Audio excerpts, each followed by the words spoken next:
And we're live. Hey, good evening, everyone. It is Thursday, December 26th, and we are on live show number 14. My name is Alex Books. This is my co-host, Roger Sutherland, and welcome to the Guitar Gear Locker.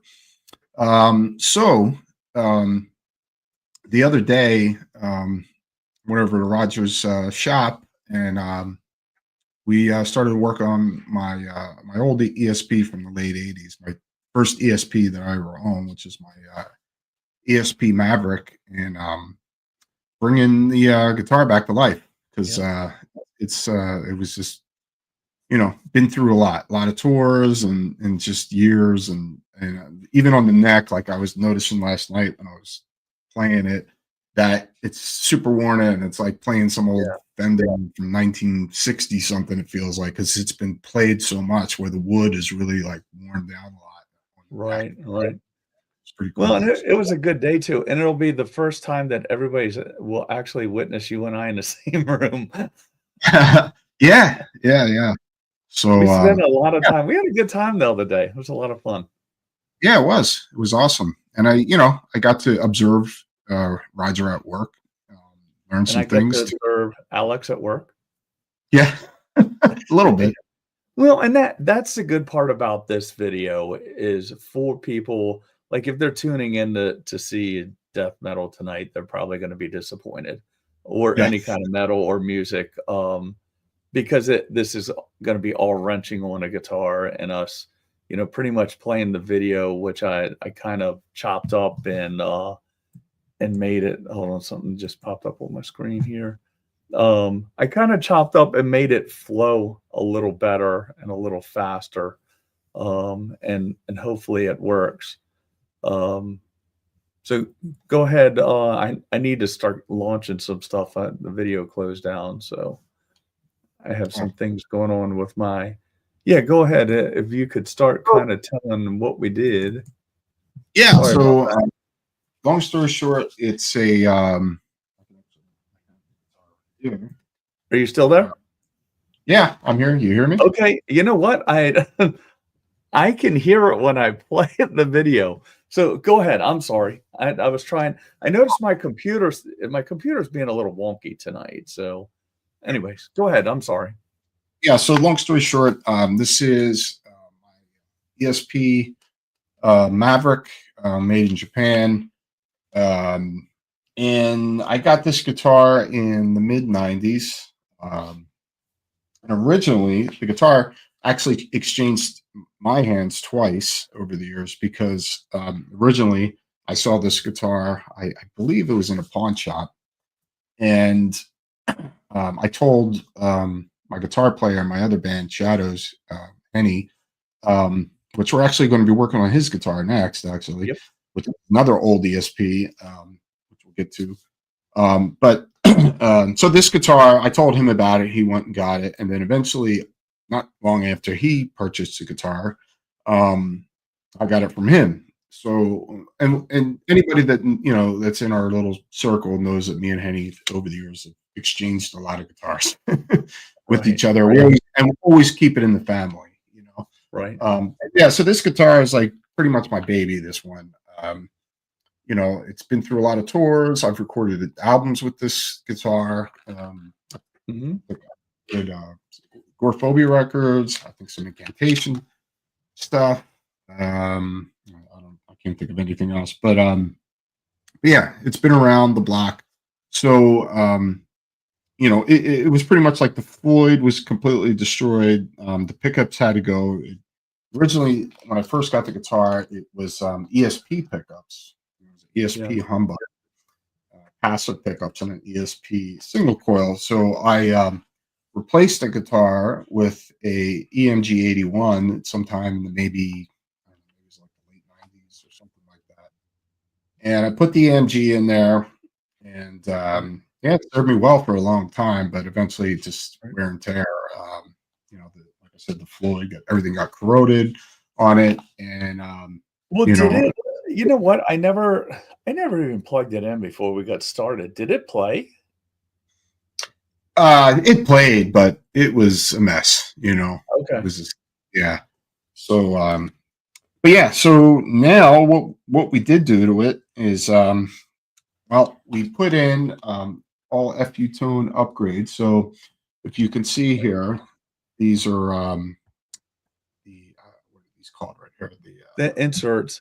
Well, Insert. and we're gonna see, you know, if you want, I can.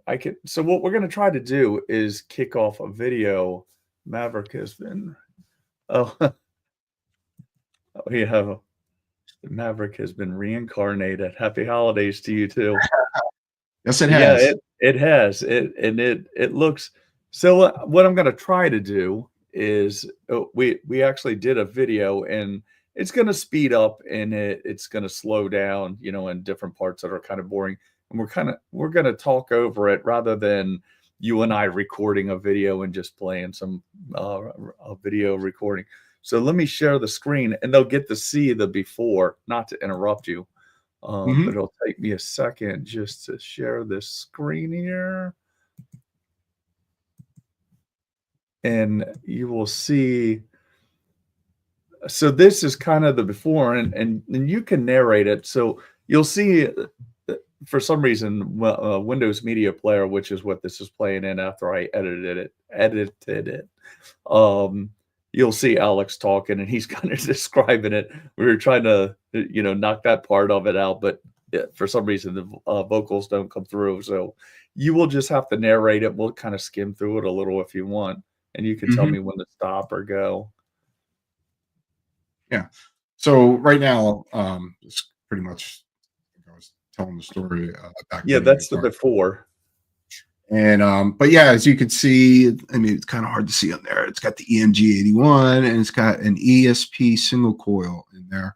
Now the guitar is it's an older body with a maple neck. And you know, it's funny because before I got this guitar, I never had a guitar with a maple neck, with a maple board on it. And I tell you, it's a completely different field. I mean, I love ebony, you know, it's probably my favorite. But then after that, I have to say I love maple. I love the unfinished maple necks. Right, So it's got a little bit different feel than a you know, than an ebony board or rosewood or something like that. right. But yeah, it's the guitar is like it's a shred guitar. It's a super strat, you know. Um, so yeah, so what we did was, as you can see, we did some upgrades. We got some of the pieces are titanium, right? Some Uh-huh. titanium, um, and and we also put a brass block, as you see in the back, and then there's Right. some noise FU tone springs in there, the yellow and black, and it also has a brass. What do you call it? What do you call that thing right here? The claw. Claw. Yeah. So it's got Uh-huh. a brass. And then, as you can see here as well, we did FU tone upgrades up here for the lock. You know. Yeah, you can And, kind of see what we started with up here. You can see the differences in the yep. pickup and all that. Yeah. And then we installed it's a Fishman Modern Fluence Yep. humbucker with a Fishman single coil. Now it's my first experience with single coil That thing Fishman. sounds so good.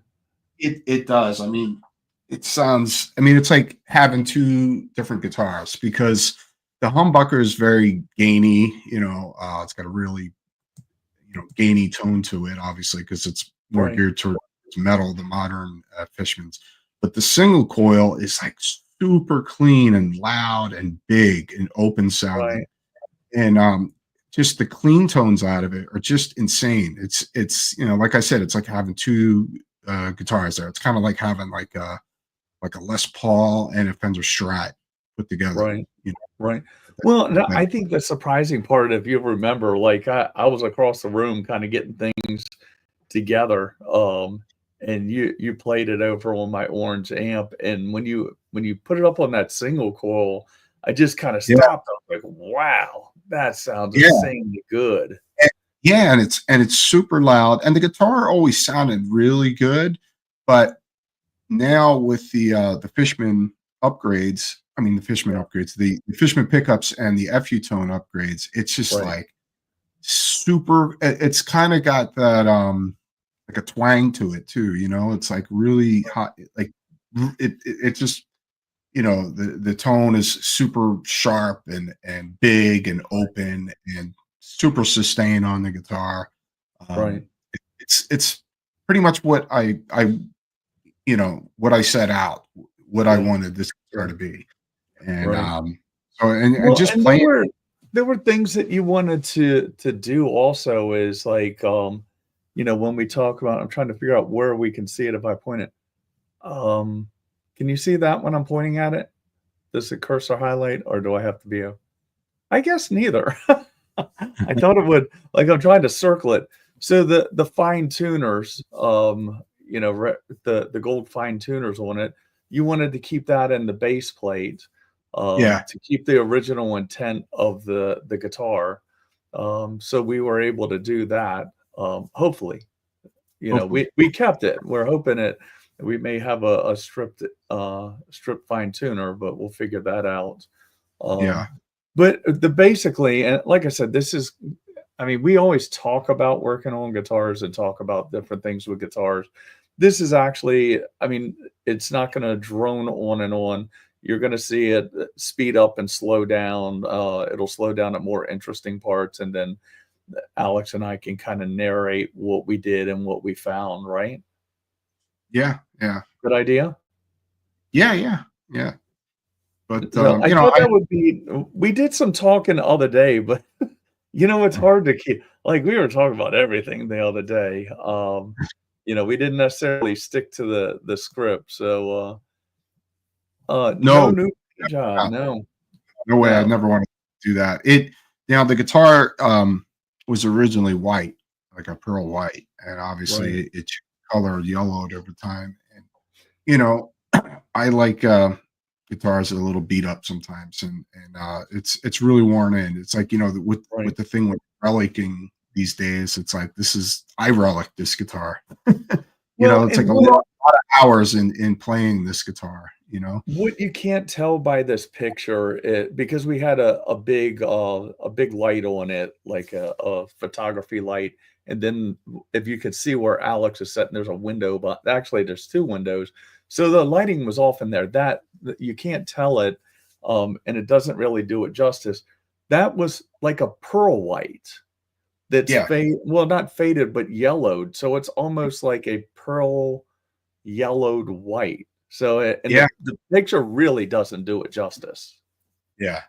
Like it looks right there, it just looks like it's white. It's actually a pearl white that's kind of yellowed out. It's really nice. And like we said, Alex really wanted to keep the integrity of the original guitar. We saved all the parts and all that kind of stuff. If you ever, I don't know if you'd ever want to, because it turned out pretty nice, but I'll just start letting it go as we kind of talk over it. But there, I guess, a couple things. I wish you could see my pointer on there. That sucks. You know, we were just kind of talking as we got into this, talking it through. We were worried that the Fishman, because we did go with Fishman Fluence pickups, the single and the modern, like you said, the modern humbucker.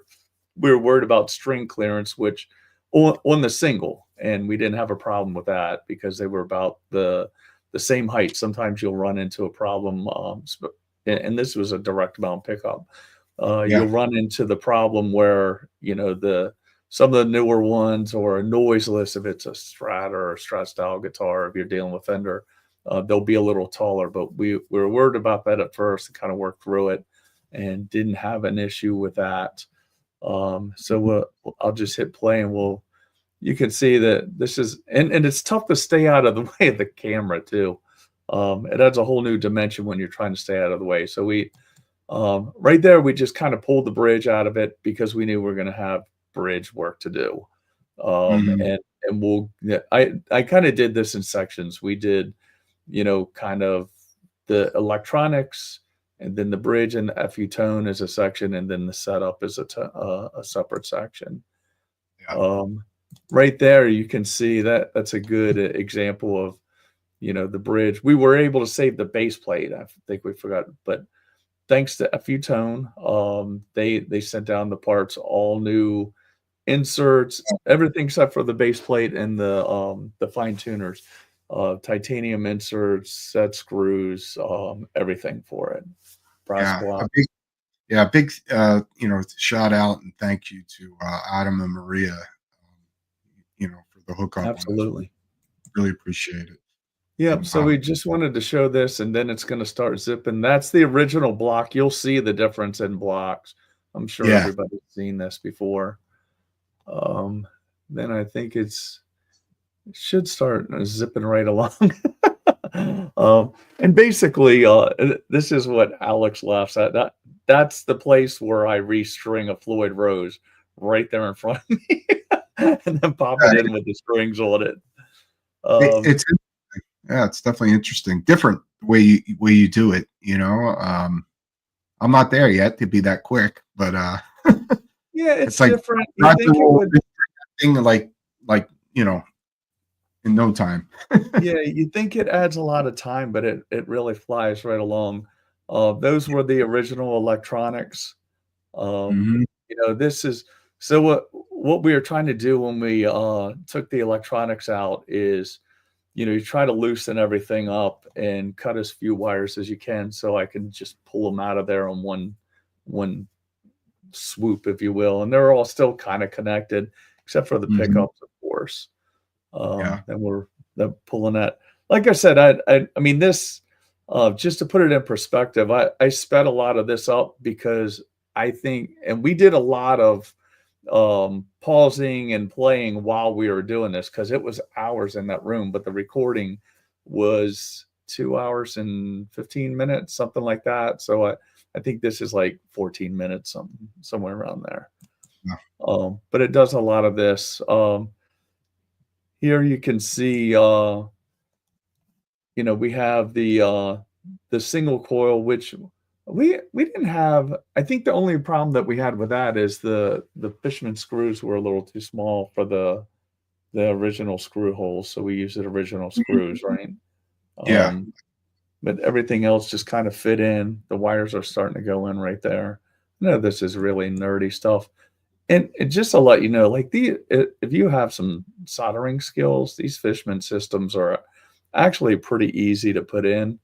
I don't know why I went so slow here. And of course, we're trying to stay out of the way of the camera that was down at the end. This is kind of boring. I think I forgot to hit fast forward on that. So this is where we start getting into wiring it. So we have the black wire is the wire from the single coil, and then all the other wires are coming off the humbucker. And I like to tape them out of the way while I'm getting the rest of the electronics in it. Like I said, these Fishman systems are pretty easy to install. I think the hardest part of it was the three-way switch. Instead of it being vertical, it was on a 90, which just made it. I mean, it's no harder. It's just harder to reach, harder to get to. So I like to tape everything back, get it out of the way, and then there's the vertical. I guess I could have slowed right there. You can see the switch, the three-way switch, is kind of mounted horizontally rather than vertically, which added a little bit of a challenge, just because it's hard to reach. And we're just gonna zip and put all these wires in. So the way this is wired is it has two different voicings on the humbucker, but one voicing on the neck on the single coil, and then we had a three-way switch. So just common three-way switch to switch between the two. Yeah. So and I'll tell you that the sound in the two position with the hum and the single coil, wow, really sound. Yeah. It's so voice number two with the single coil. Yeah, it's no the I'm sorry, the toggle switch. So when you got the humbucker and the together, it's hum and single, and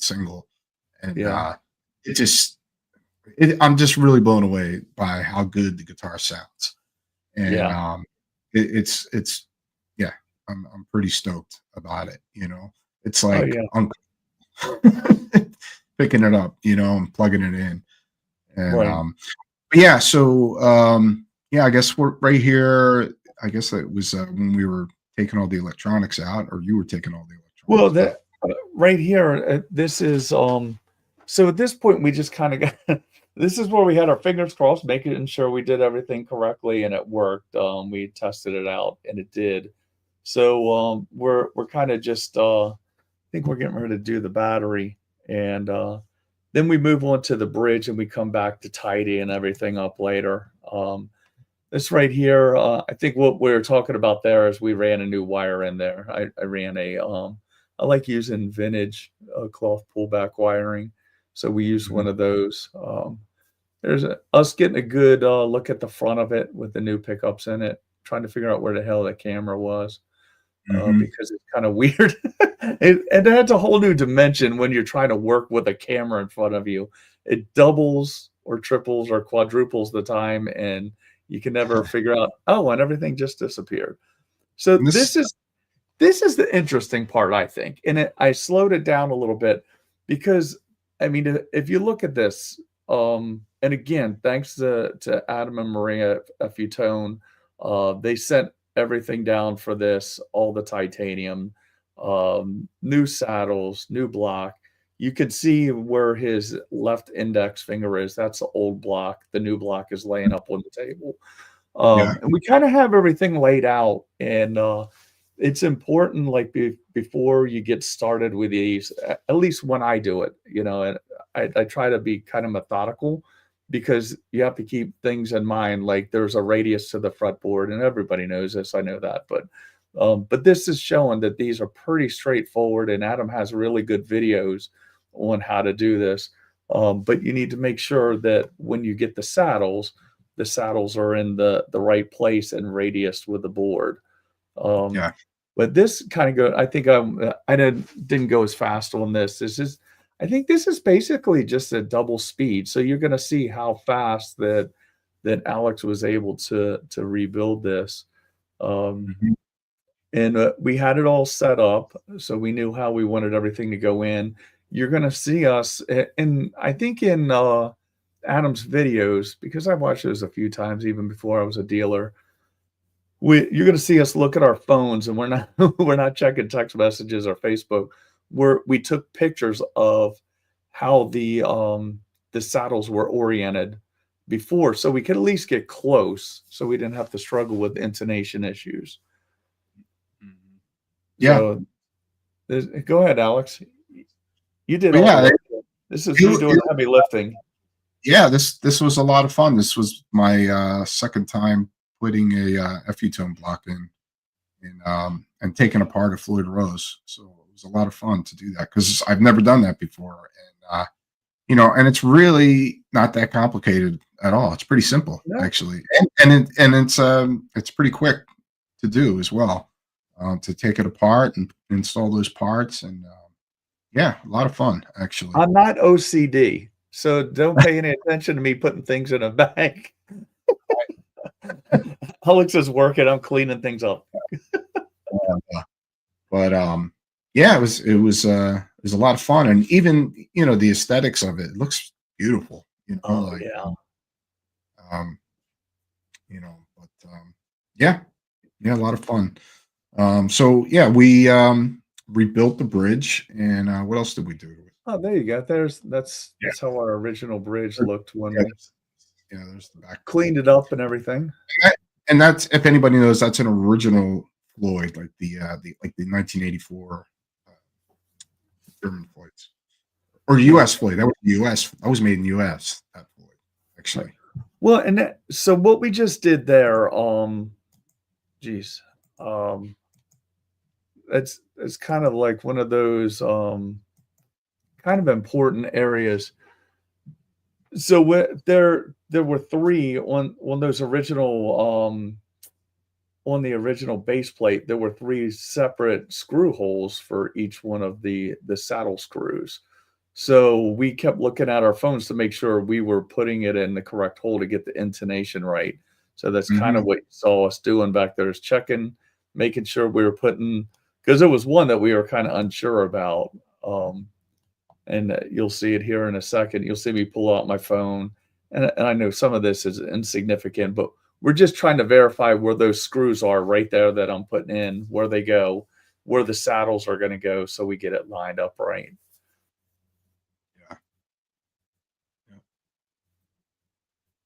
Yeah. And as you can see, this goes pretty fast.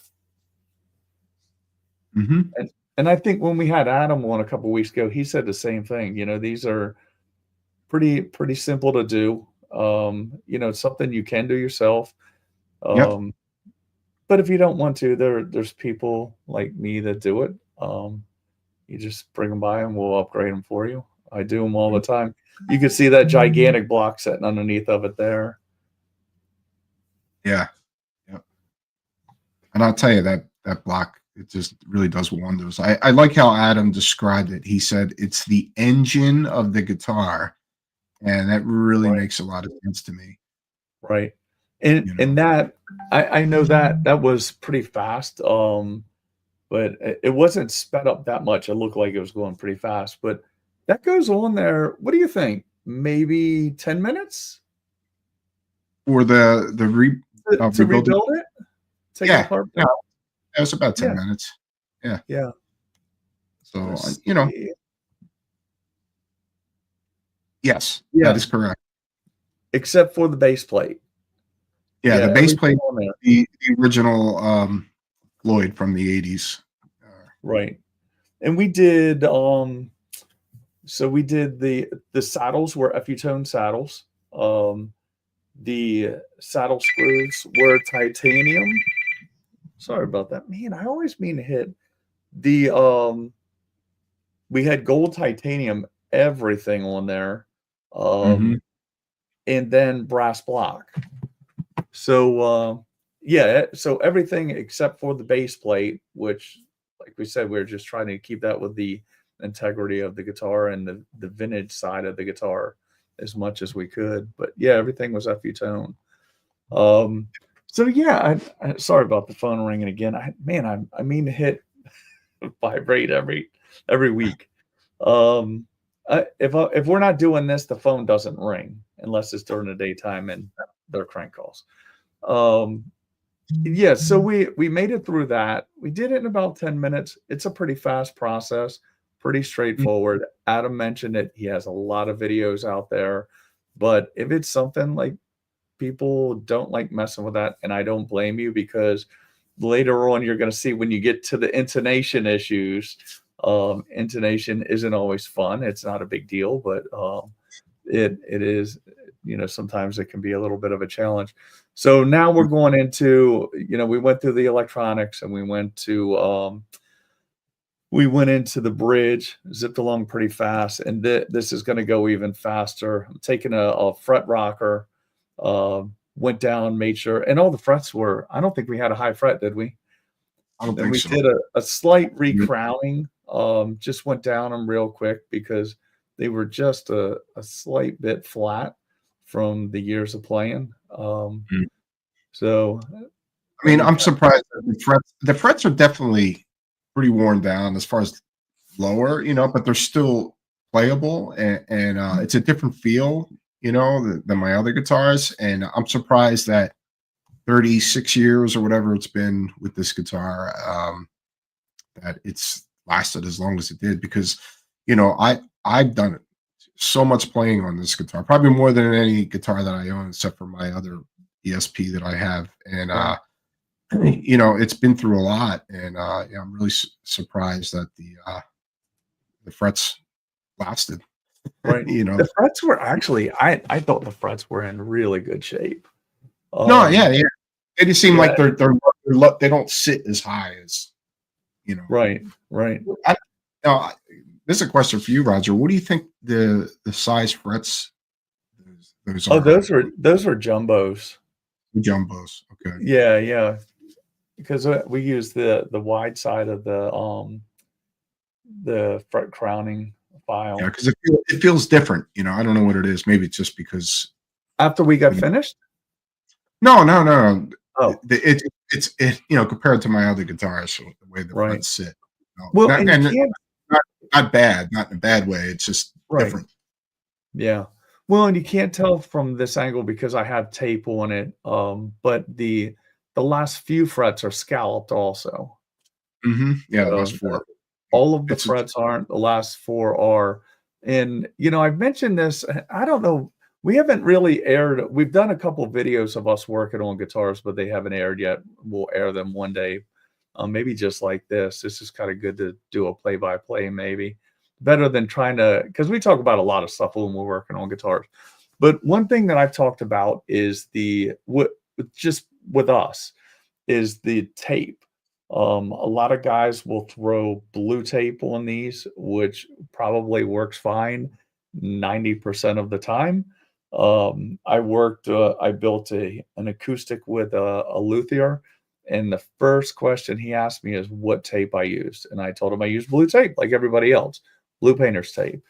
And he pointed out that if you read the itty bitty teeny weeny letters on the inside of the roll of tape, it specifically says not to use the blue tape on nitro finishes, lacquer finishes, things like that. And and it's true, I read it. I hated to admit it to him, but it is true. If you look at this is a couple dollars more, but trust me, it's a horrible feeling, and I did have it happen one time where I was using the blue tape, and it was a weird coincidence. I taped up a fretboard just like this, and when I pulled it off, it pulled a little of the finish off. I won't name the guitar maker, but thank goodness, it was an issue with their lacquer, and they fully refinished the guitar, and it only pulled off a little bit of it, but it did pull it off. So, you know, I don't know if this would have changed that, but I talk about it a lot. Like, I don't want to refinish somebody's guitar or pay for a refinish or test my insurance. So a couple extra dollars, I'd rather be safe than sorry. So I got this at Lowe's. You can get it at Lowe's and Home Depot. You can get it at Stu Mac. And it says on the inside of the roll, not to get on a whole diatribe about tape, but it's important that you don't ruin your finish, because some of these tapes will potentially pull your finish off. I've witnessed that, unfortunately. So yeah, this is us going down it, and we're polishing. We checked to see if the frets were level, and then we crowned them because, like I said, they didn't need, to be marked up and all that kind of stuff. We just refined the crown on it a little bit for playability and for intonation purposes. But now I'm going down, and I typically on hammered frets, I'll go from 120 to 12,000 grit microfiber and sandpaper. But on this, it wasn't that bad. So I think I forget, we started at 360 and went up to 12,000. And just, you can see us doing that. Cheech has a question. At what point do you know if you need fret work? So I think if it starts, I like the little raised hand there. I just noticed that. So it's really weird, not to get into a bunch of stories, but they help tell the story and answer the questions, I guess. I get a lot of people that come in here, and especially the first 5 frets will just be hammered and dented. And usually, if there's still enough meat on the bone, so to speak, you can get those out, with some filing and leveling and recrowning. You can get those down. So when you run out of material and it gets too low and it's starting to affect the playability, or if you have grooves in it that are too deep, and it's really starting to throw off the notes and you can't fret it, you'll know you need one. A lot of times you're probably really going to have to take it to somebody that knows what they're looking at, because I've had people that are really good players that have felt they needed a refret, and most of the time a recrown has handled it. so far with me. I'm sure there's going to be a day where somebody's going to bring in, and I know a couple I've done levels and crowns on that, you know, in a couple years they're going to be back in for a refret because they're there.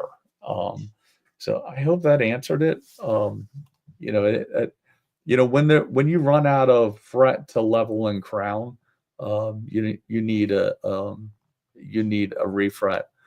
At what point do you know of, and maybe it didn't, so that's when you need a refret. When you need fret work, you can tell when. So I see a lot, like I said, 1 through 5, when the frets will just be hammered, there's dents in them, and it starts affecting the notes and how you fret the note, or you can't bend the note anymore because it's getting caught in those little grooves that the strings will cut.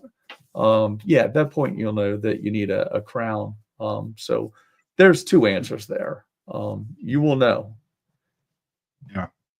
Thanks for the question. As always, thanks for joining us this week too. All right, so I'm gonna zip through here. I wish it really went this fast. It's not a long process. And this is just hitting it with the different microfibers and it fret buzz. Let me stop this. Yeah. So yes, you need, I don't think every guitar needs a fret level because they have uneven frets, but a majority that I see have uneven frets. And if you have fret buzz, and you can tell, so if you're fretting out a note and the next fret up is buzzing, then you have a high fret in there somewhere. It's very easy to, and the tool is cheap too, and it's something that anybody can do. So if you've ever seen one of those little string height gauges, you can use one of those. You basically need a super straight edge that, and we'll do this in a video coming up, Alex. Maybe I should have focused, and I think we do have another video where I did this. So basically what you're doing with a fret rocker, and we did it, it zipped by so fast you didn't see it. So you're going between three frets basically, and if the fret rocker rocks, you know the ones in the fret in the middle is high.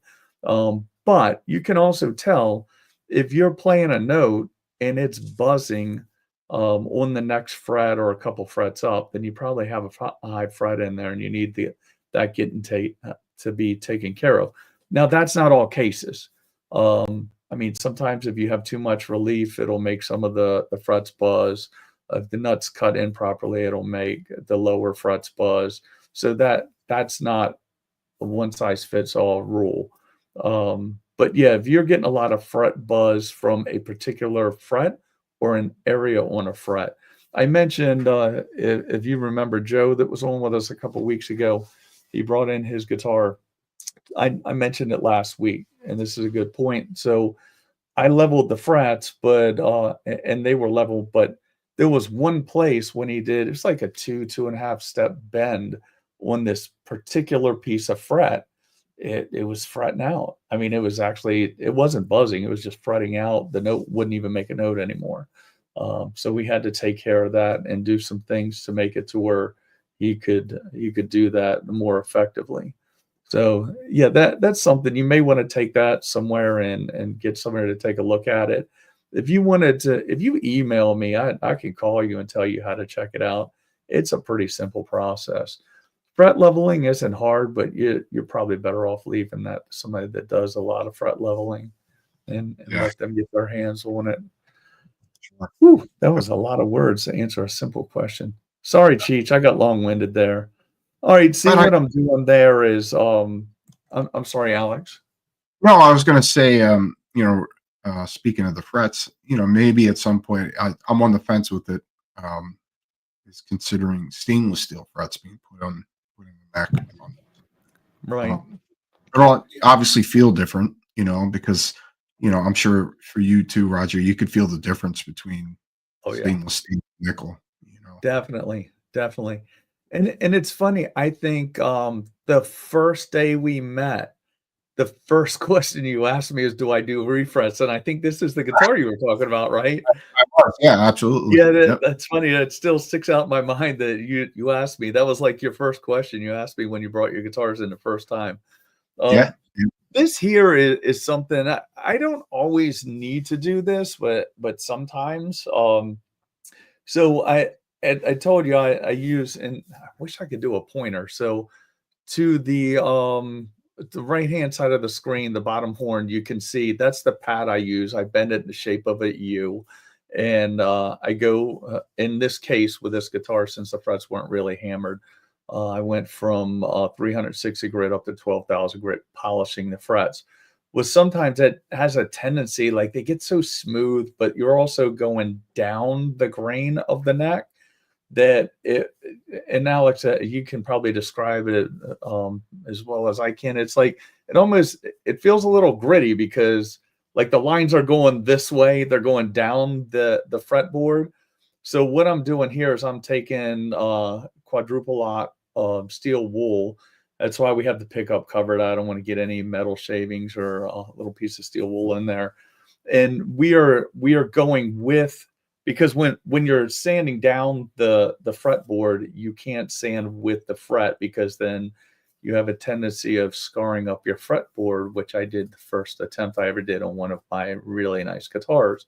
And I spent 2 or 3 hours maybe with a razor blade getting my marks out of it. You only do that one time, by the way, and you learn your lesson. So what I'm doing here is I'm taking, you can see that's just a little fret guard, and I'm taking quadruple lot steel wool, and I'm going with the grain, if you will, of or with the direction of the fret, and kind of getting them super smooth. Those things were shiny when we got done. I like to have a nice mirror shine on the frets when we get done, and I'm just zipping right down there, and then the most important tool in the place is the vacuum to me, to keep the dust down off of your guitar and stuff.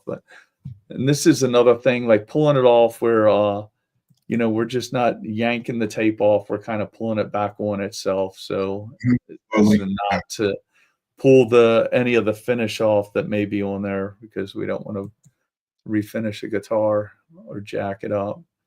So just carefully pulling that off. I mean, it's you don't have to overdo it with how careful you are. You just pull it back on itself, and it usually won't affect the finish on it. I probably go a little further with being careful than I have to, but that's just kind of me. That's why people bring me their guitars. So we just flipped it real quick. I think this is what I do a majority of my day, is just one little finger going. I play it's an Asian song called tuning, tuning the guitar. That's a dumb dad joke. So this is where we I'm adjusting the claw on the back. We were trying to get, you can see all the new titanium. So we've kind of totally done everything with this guitar at this point. So we need to kind of get it dialed in, and that it didn't take a long time, but it took a little bit. We end up, I mean, some of this is so exactly what you could see me doing there is digging through my box of FU Tone springs. We put noiseless springs in it also. We originally went with one strength, and I think at one point we had 5 springs in it, right? 5 springs. Yeah, we did. Right. Yeah. And so keep in mind, so we have 5 springs in it because we have a guitar with 13s on it, tuned to C. And then we realized that we didn't leave room for the trim stop.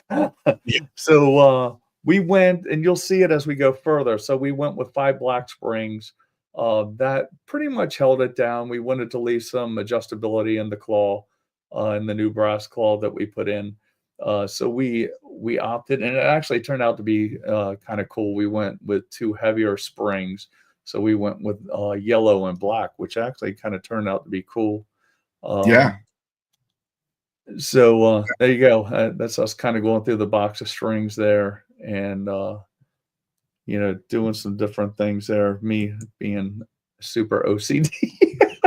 There you go. There's a good Yeah, there's good the black and shot. Yeah, so we went with 5 black strings. We left our place. We're getting ready to put the trim stop in here now. I know everybody's super thrilled with this right now. This has got to be boring, I would assume. No, I think this is cool. This turned out really good. It was fun too.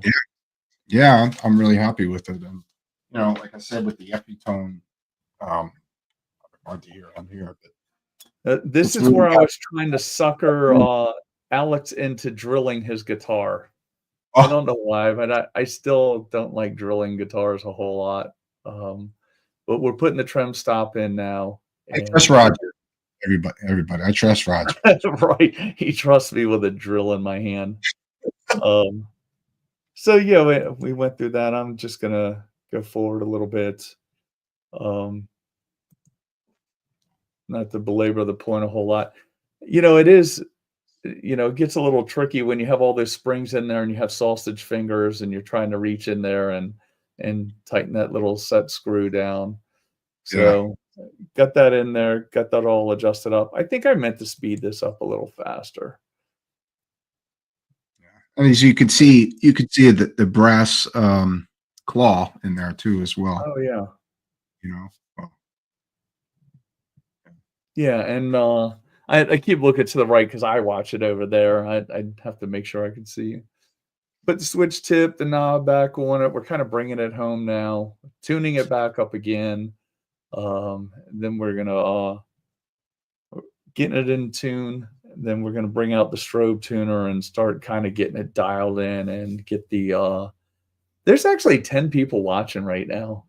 I think they like watching guitars better than they do us droning on about stuff. They're like, wow, it's a guitar channel. They're actually showing a guitar this week. All right, so this is one of so you had the battery terminals hanging out there. It had a piece of foam on it that it's just years old. So on these guitars, what I like to do is I cut a new piece of foam for it, and then I'll you said something that you got a kick out of it, I think. So I wrap the foam around it, and then I put a small zip tie around it to hold the foam on. But then when you change the batteries, really all you have to do is slip the battery out of the foam and slip the new one in the foam. But it stopped the foam from moving and the battery from moving. And so this had the the 3-way switch we were talking about, single tone. Then we had plenty of room in the back for the battery because it didn't have a battery compartment. So it all fit in there nice and snugly. Yeah. This is, yeah, there you go. You can see it. Zip tie around it right there. We're going to set on it. Set on it like a suitcase to hold it closed. And there's a good you were talking about, there's the claw. We had a nice brass claw, brass screws, brass block. You can notice the 2 yellow springs are just a little bit thicker than the black springs, are a little heavier duty. So once we popped those in there, we were able to drop back to 4 instead of 5 springs and held it down nicely, I thought. Then this is actually a 37 millimeter because we couldn't fit a 42 in that space right there. It was just a little bit big. So that's a 37 millimeter L bracket.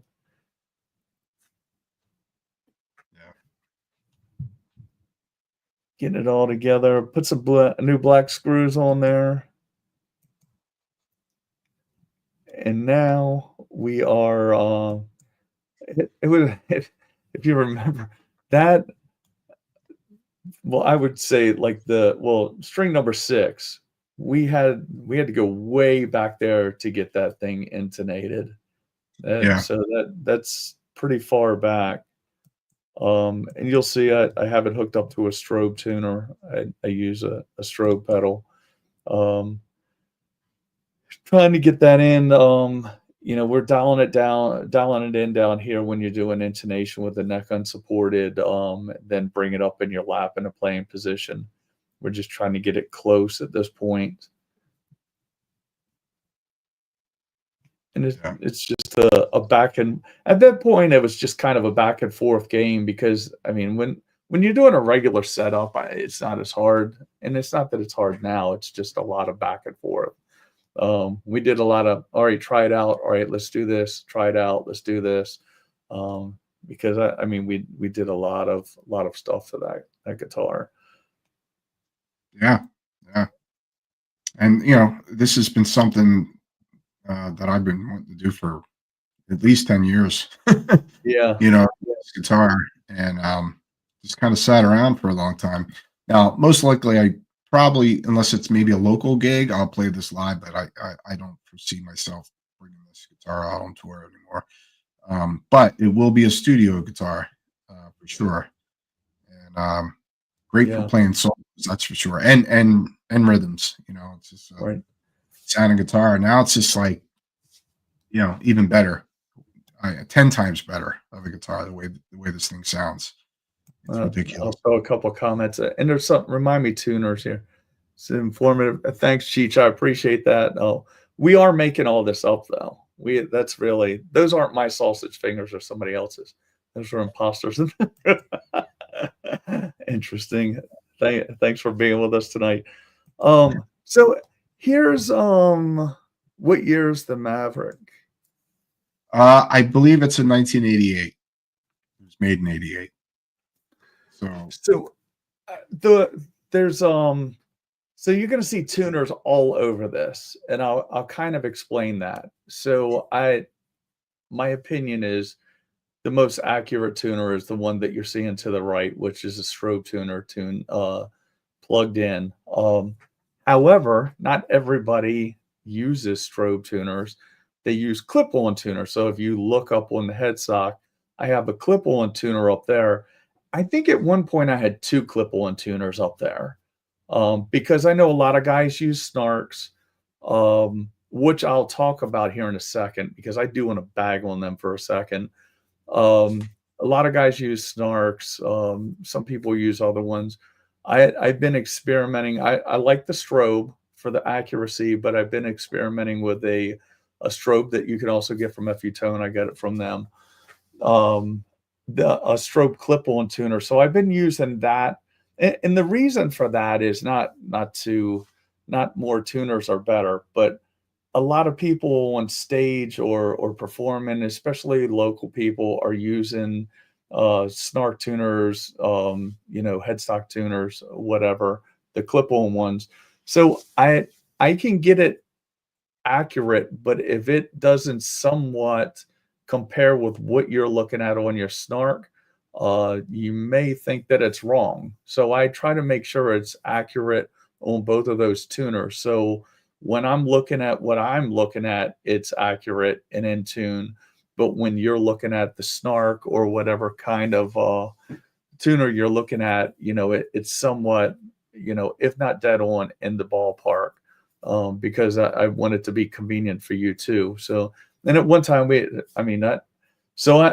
did say I wanted to bag on a Snark. So I've had 2 Snarks that I was using in here for a long time, in addition to the Strobe tuner, and I had those things for years.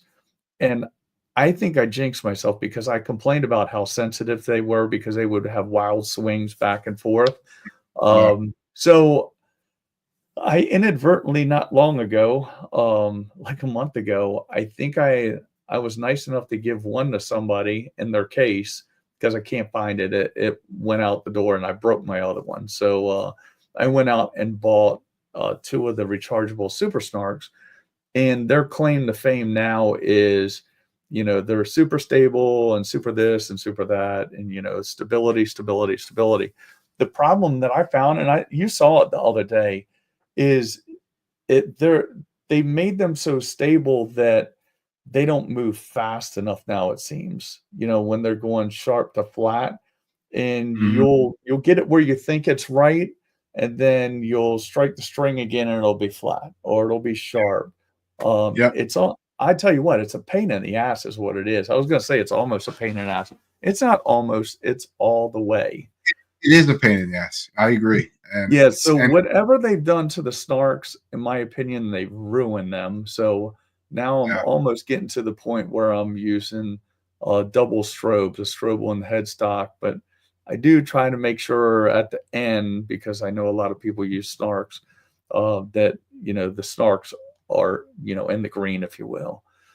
mhm, So that's my little lecture on Snarks.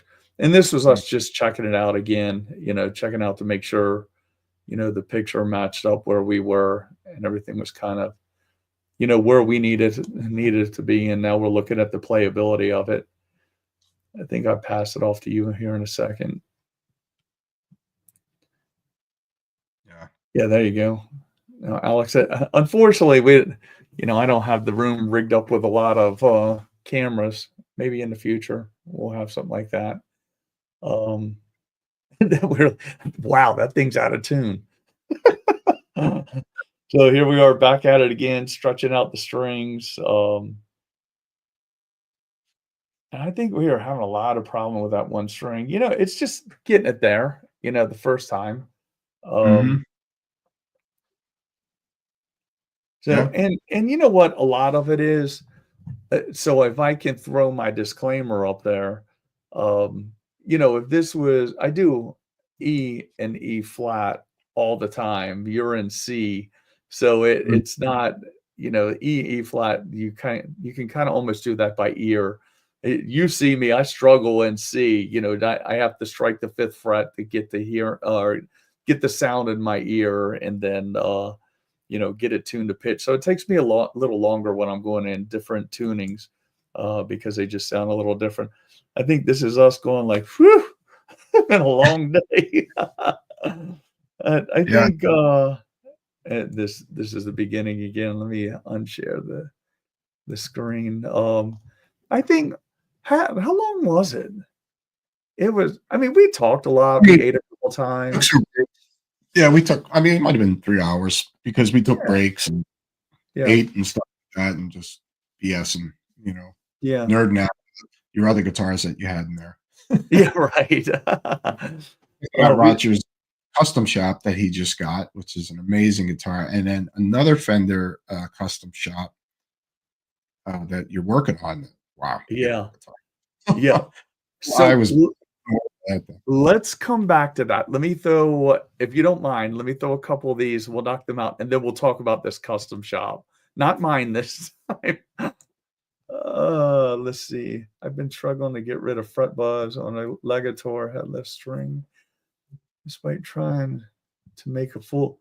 Are you doing the setup yourself? Let's see. The only thing, increase in the height.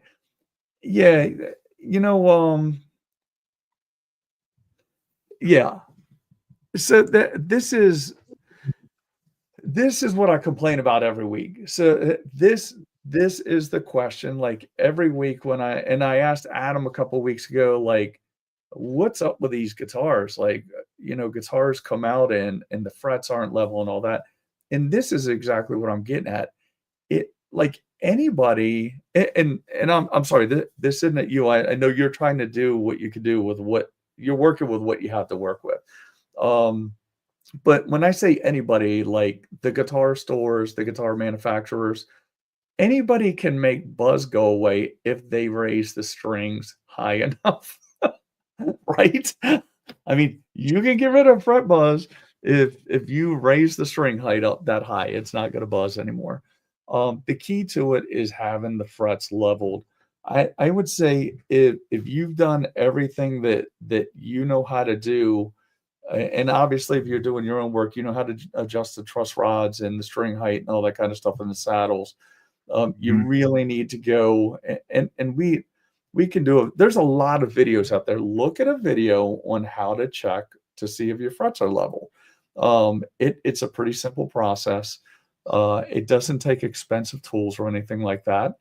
And just see that you can, when you're fretting, like fret every note on the fretboard and see where you have the problematic areas. And Mhm. then that you know where to start. And then you get you know, the tool, and then just the fret rocker, and then just see which one is high, where it's high. And then you'll at least know that you have a level fret issue there, or a fret leveling issue. And then you have to decide whether you want to look at videos on how to fix it, or if you want to take it to somebody. But it sounds like you just need to get Legators are okay guitars. I've looked at getting one of those. I was going to get one last year, as a matter of fact. They look like really cool guitars.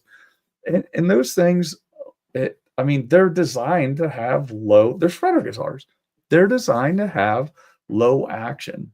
But to have low action, you have to have level frets. It's as simple as that.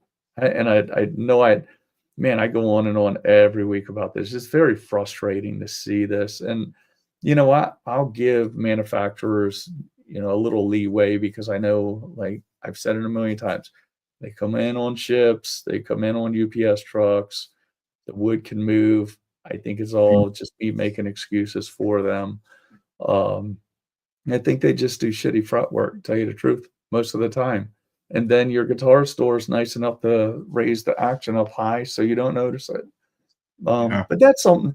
If you seriously, anybody, I'll answer your email. I'm probably a little. We occasionally watch the Guitar Center email.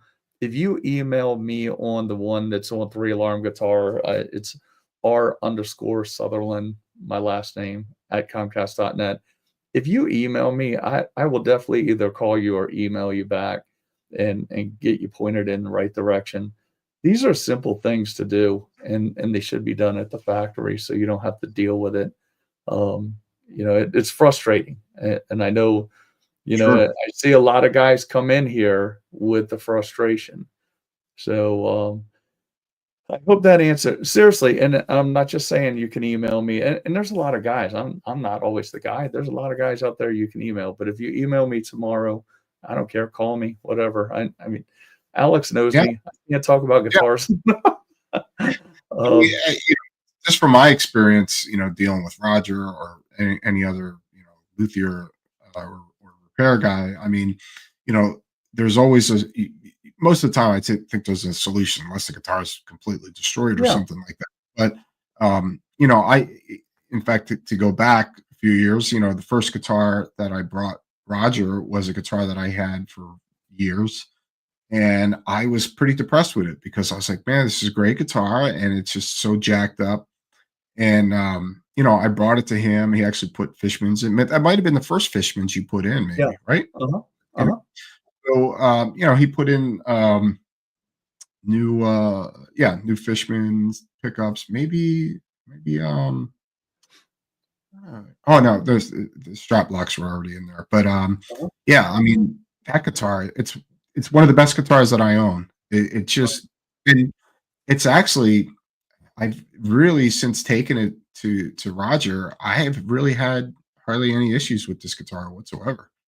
Right. And if it was anything, it was something that I could just quickly fix. But Right. the neck is actually really held up well. I've taken this guitar everywhere. It's been to Europe, it's been to South America, it's been all throughout the US.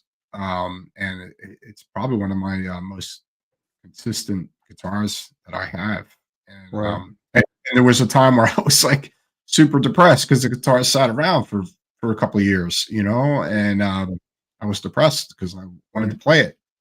Yeah. So yeah, he took it and got that thing.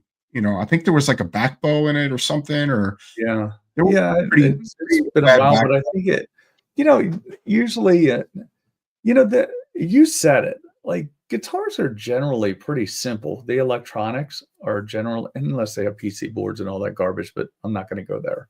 But they're generally pretty simple if they're dialed in correctly.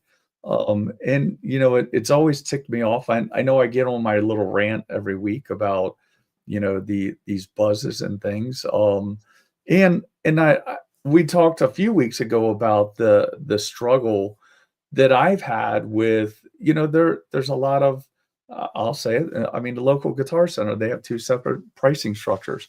They have a setup, and then they have a setup with a fret level.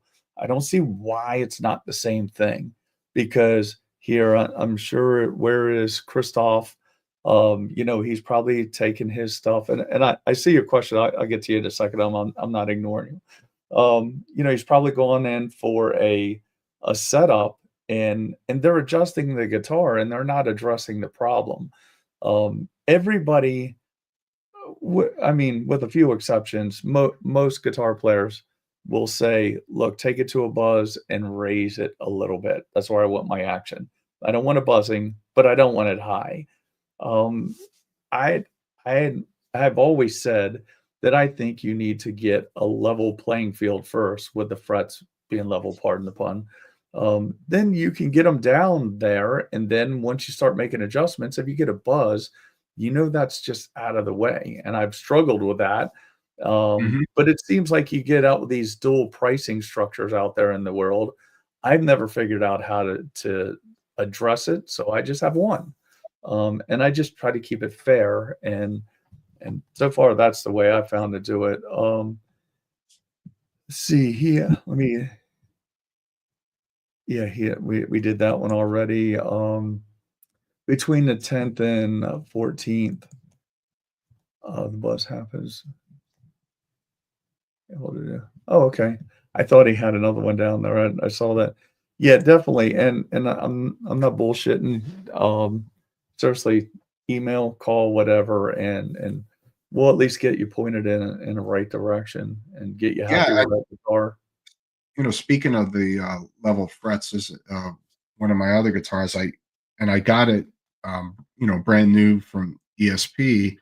And I remember when I got the guitar, I was just like, "What is going on?" Because it was buzzing in certain areas, and then, you know, the neck looked really straight, and everything was fine. And then found out it was obviously there was a couple frets that needed to be leveled because it Yeah, was driving me nuts. Because I was just like, "What the hell, brand new guitar?" You know, even right, I, wound up emailing my rep and, just saying, "Dude, what's up with this?" And can you send me right, another one?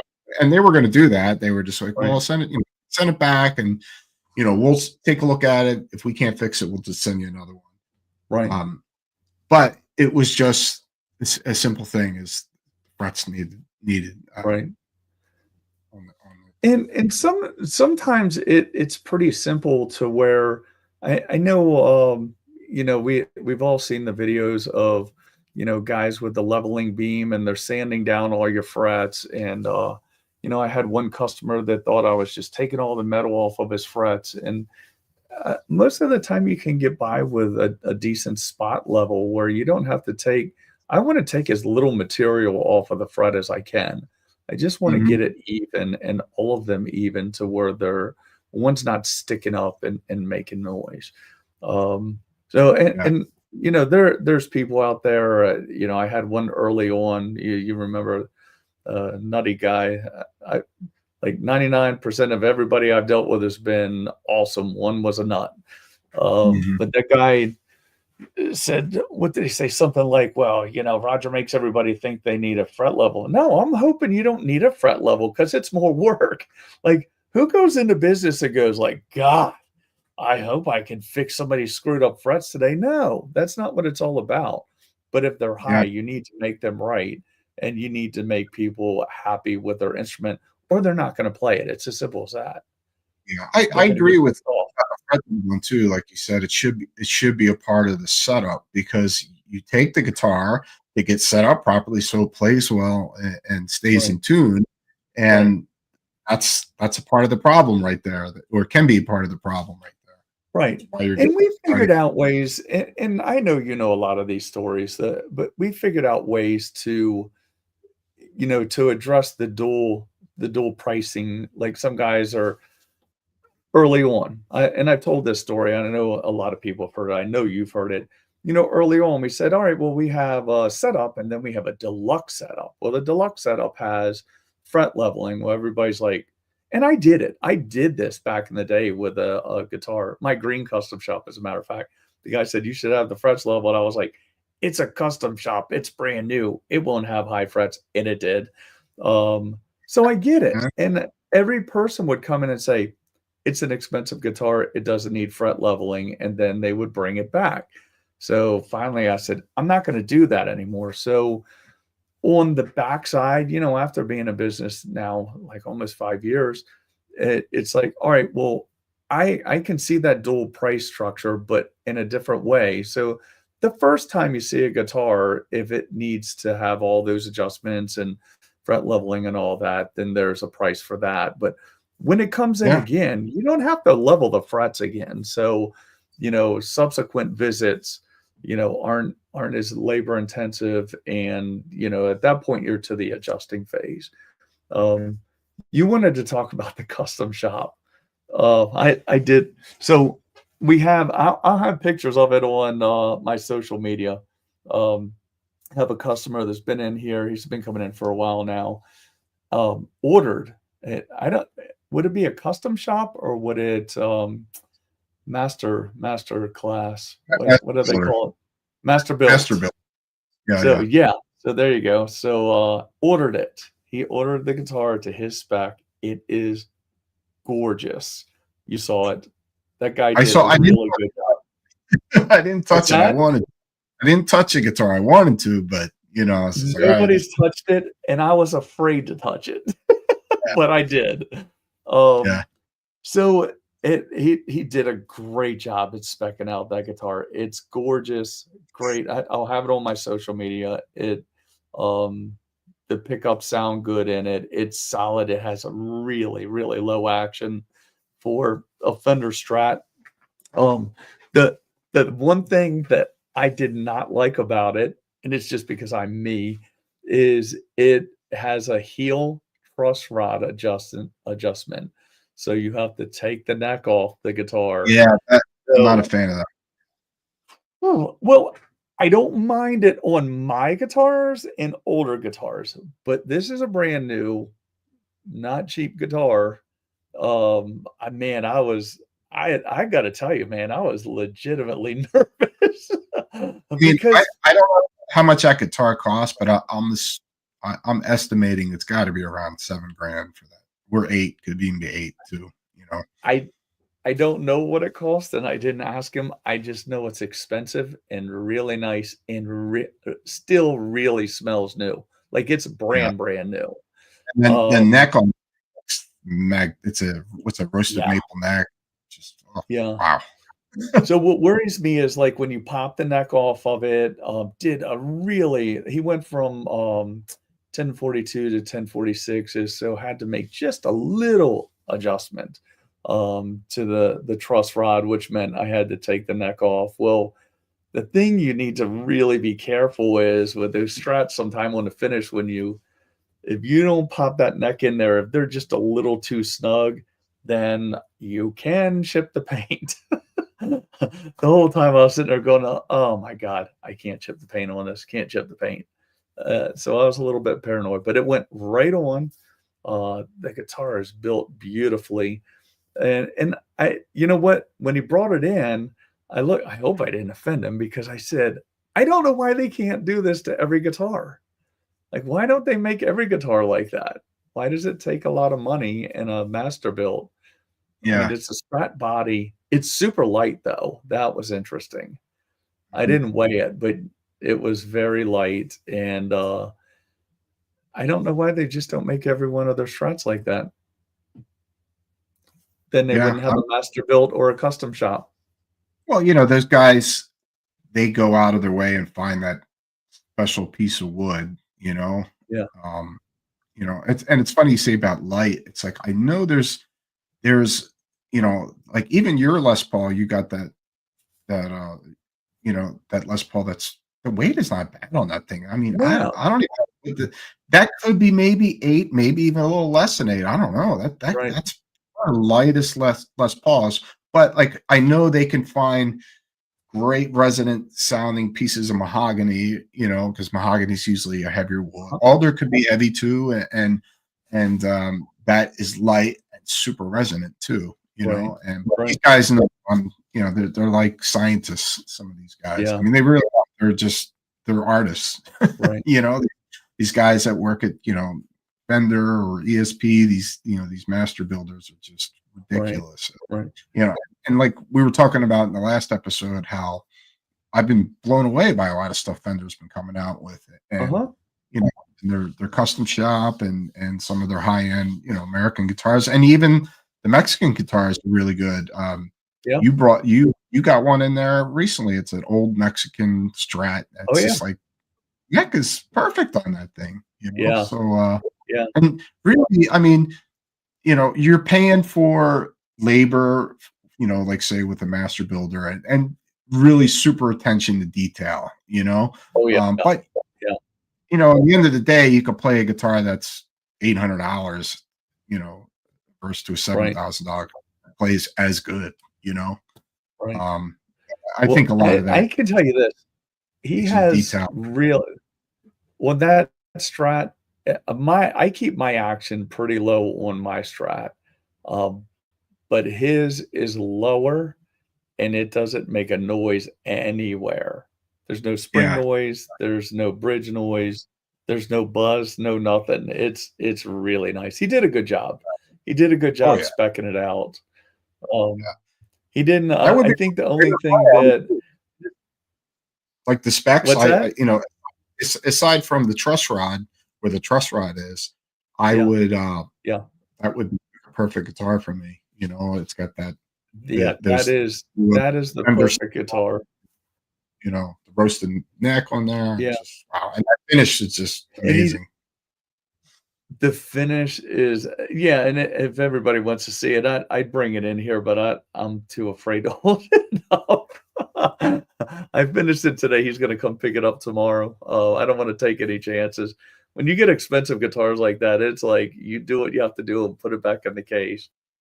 Yeah. But Yeah. he decided not to go with the nitro finish, went with a lacquer, and it's a strong. They don't put vanilla in their like Gibson. They don't put vanilla in their finish.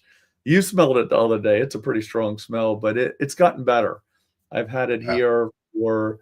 We've intentionally kept it a couple extra days so we could let it air out down here in my basement, and it's Right. gotten. He just wanted to look at it for a couple more days. That's Oh it. yeah, yeah. It's really nice. My wife did look at it and said, and I wouldn't like that. That's a nice guitar. That's probably a little above my budget. And she was like, "Don't even think about it. You Don't just even got think about it." you What's just got a that? custom. You just got a custom shop too. You know, the I Fender. I really like it. I like that custom shop. You feel it. I mean, it already feels like it's broken in. Yeah. Yeah. Feels great. Yeah, And but that's he is that like a swamp ash body or is that alder or do you know what the older. body It's alder? older. Yeah, Yeah. older, and then, we've talked about this before. It's the Journeyman, so it's lightly relic, which I'm not really crazy about, but, that's how they make them, but I do Mhm. like it. I don't like it on the rest of the guitar, but on the back of the neck, yeah, that feels pretty good. They did a good Yeah. job on the back of the neck, kinda Yeah. having the finish like it is. Mhm. So Yeah. yeah, so that's our week. We have other videos like this that we can put up too. I don't know if like I didn't want it to be literally go through the video at like real time speed. It just would have gone on forever. But just to kind of go through it and like putting the bridge together. I mean, everybody saw how fast that was. It was sped up, but that was only at 2 times speed. So you figure it, and there it may have taken you 5 minutes. It took like 10 minutes to do. It's a pretty easy process. There's a lot of tutorial videos out there, but at the end of the day, there are a lot of good dealers in the area and all across the United States, and it's a good project. Thanks again to Fishman for the pickups and the Yeah. Fluence system. You can't go Mhm. wrong with Fishman and their systems. I like them a lot. Yeah. Sounded good, looked good. It's fun to install too. Um, and a big thanks to FU Tone for, I guess they Mhm. kind of like they're our first sponsor on this. She literally sent everything down for that. It's nice. So and it's Yeah. cool to kind of demonstrate how easy and how good the product is. And were you gonna play your guitar? Me? No. Yeah, you need to. It's quiet time in your house. Yeah.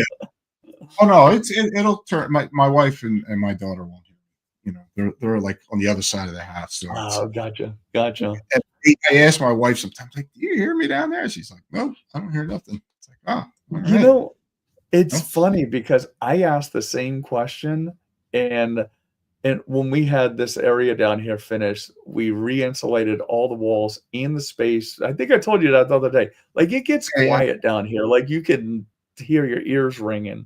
So I'll go upstairs and ask the same question, like, was that, could you hear that? And she goes, oh my God, are you kidding? Yeah, so apparently, maybe it's not as So, soundproof as I thought it was. Alex, what's left on your Maverick that you can up? um, you know, the only thing I don't know, I'm on the fence about it is the tuners, and if you can see here, the tune. Well, you can't see, but they're ESP tuners. The tuners are Yeah, fine. I do like the locking Goto tuners, especially changing strings. It's just like super quick. yeah, Um, right. but yeah, other than that, well, there is one other issue. I told Roger about this. So if you see here, this many years ago, I was on tour and I was having problems with the this coming out. The what do you call it again? Oh my god, I'm retarded tonight. Strap button? Strap button, yeah. So I kept putting, toothpicks in there and stuff like that, to lock it in place, and it just kept coming loose.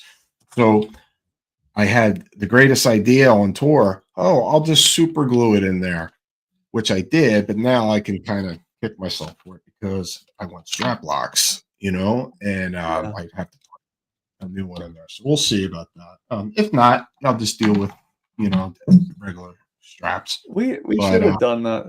We should have gotten that yeah, done the other day, but I think we were exhausted by the time we were done. but other than that, it's got some its own aging. I actually stabbed myself in the head with this thing. I fell through the stage in Mexico many years ago, and walked on the wrong part of the stage. The guitar stabbed me right in the head, and I had blood all over my white guitar at the time. And the Mexican audience loved it. So I don't know. Hey, so But you asked me the other day, I'm curious what they think. So you asked me white pickup cover on the single or black? yeah, I don't know. I like the white. I thought I think the everything white I looks good. yeah, I thought it looked good with the gold and the white instead of the black. I think it just I don't know, it just works better Yeah. with the color, I think. And Well, and it's funny. So if anybody hasn't done it already, look at it on Alex's social media. Like the cameras that we use on and this platform that we're streaming on don't do it a lot of justice. That's a really beautiful guitar. yeah, but yeah, and then our next project, which is another ESP, Yep. which is my bandmate Henny, his and actually I think he got that guitar maybe around the same time I got this one. So it's a green ESP Eclipse, and it's the first ones that they made in the 90s, actually. So the body is a bit bigger than the Eclipses they make now, and they're also they were bolt-on necks as well. Right. And it's a custom shop. It's a custom shop ESP, and it's like a mahogany body with like a maple top, and it's green. It's got a really cool green top to it, and it's been beat to death. But we're gonna put new pickups in there, new Floyd Rose that he got. It's like what is it, like a green, some kind of like Yeah. sparkly. I called it, it reminds me of my BMX days, like Chrome Molly. Yeah, yeah, yeah, like, yeah, It's that exactly chromoly. what it looks like. Absolutely. Yeah, yeah, Yeah. you're right. That's so funny. Yeah. Um, for all us old BMX riders at one time. Yeah. Yeah. Brings me Yeah. back. But yeah, so I think that's pretty much it. Just needs a setup and the Fishman Yeah. pickups put in there, and Yep. because I'm really excited about it because I love that guitar. It's great playing guitar. It's got an amazing neck on it, great fat tone to it with that big, big chunk of mahogany that it has. Right. And yeah, And we're putting Mick Thompson's in that. yeah, the Mick Thompson Fishman, which I'm really curious about because I haven't checked them out yet. So because I'm thinking if I like these, I'll hit up my rep to get me a pair of them to put in one of my guitars. When I'm doing, probably by the time we do that, I will have installed a set because I'm getting ready to put a set. I'm waiting for something to come into that other guitar, and then I'll have those in there. So yeah. And I guess a little update for right now. Well, I will know in the next day or so, like what the date and time is, but I'm pretty sure it might be on the 4th of January. We're going to have Josh from Decapitation, who's the guitar player and main music writer of the band. And Josh is an amazing guitar player, amazing songwriter, and he's a real major gear nerd. So that really, I think that'll be a really cool for everybody to check out. And because I was really fascinated by his setup, and seeing everything that he has. And he has these really cool custom shop guitars that are made by some luthier in Nashville. They're really unique looking, and it'd be better to have him describe it, obviously, the specs on the guitar, but really, really cool stuff. So yeah, we'll have that. We'll announce that the next day or so. And that will not be a live show. That will be recorded. Maybe. No, we could probably still do it. Yeah. Even the hour difference. He said he'd stay up. Okay. Well, so we'll figure it out. So, hopefully it'll be, Yeah, that would be cool to do it live. I just thought we were taping. I'm sorry. Well, we've been talking about this for the longest time. Me and Josh going back and forth. Yeah. So finally, well, we have there's still more. We have him. Yeah. He's going to be on, and then we in a couple weeks we're working on having. And I just spoke with one of their reps the other day. One of the guys from String Joy is going to be on. Yeah. So we're going to talk all things guitar strings. That's going to be cool. American made Nashville company. So that'll be cool to have them on. I know we talked about it a while, but we're getting close to having them on. Then we'll do some more roundtables, right? Yeah. And we got a couple other guests. We'll get more. We'll try to balance it out better. Yeah. What's that? Well, I said we got some other guests lined up. It's just no. I said we have some other guests lined up. You hear me okay, or is it? But, yeah. We won't announce them yet until we solidify all that. Yeah, we can't do that yet, but we have a lot of exciting stuff, and we know. Alex and I have talked. We kind of realize like there's this weird, delicate balance of, the metal side and the music side and the guitar nerdy side, and we lose most of the audience depending on what we talk about. So we're trying to figure out how to blend those two worlds together, but we're still having a lot of fun, I think. Yeah. So, I mean, this is what it's about. Just talking about cool stuff.